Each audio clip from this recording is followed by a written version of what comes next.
Ibrani 12 ayat 28b.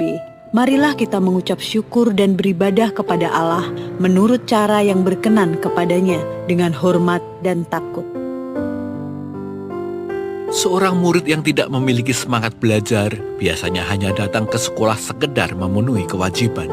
Berbeda dengan mereka yang bersemangat tanpa harus disuruh, mereka terus mencari cara untuk berkembang dan meraih prestasi. Demikian pula dalam kehidupan rohani. Hanya mereka yang memiliki semangat yang menyala-nyala dalam beribadah yang akan mampu bertahan dalam pertempuran rohani dan keluar sebagai pemenang di tengah goncangan hidup hari-hari ini. Alkitab mencatat tentang Cornelius, seorang kepala pasukan Romawi yang dikenal sebagai pribadi yang taat beribadah kepada Tuhan.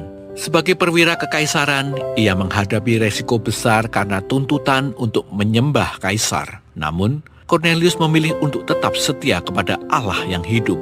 Semangat dan ketulusannya menarik perhatian Tuhan, hingga ia mengutus Petrus untuk menyampaikan Injil kepadanya. Melalui peristiwa ini, keselamatan pun mulai menjangkau bangsa-bangsa non-Yahudi. Hari-hari ini, dunia semakin gelap dan pertempuran rohani semakin nyata.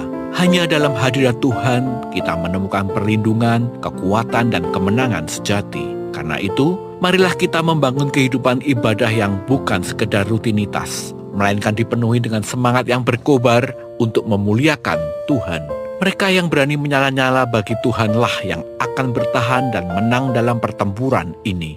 Maka kita pun akan melihat perkara-perkara besar yang Tuhan kerjakan di dalam hidup kita.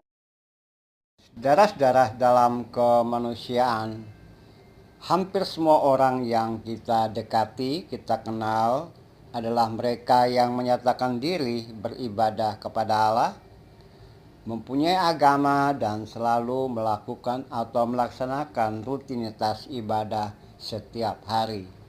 Sayangnya dalam keadaan mereka seperti itu, tidak sedikit dari antara mereka yang beribadah dengan cara tidak hormat terhadap ciptaan. Saudaraku, ibadah yang berkenan dan hormat serta takut pada Tuhan adalah juga sekaligus menghormati ciptaan.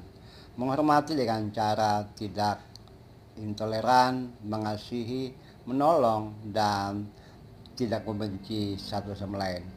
Bagaimana ibadahmu? Tuhan memberkati kita.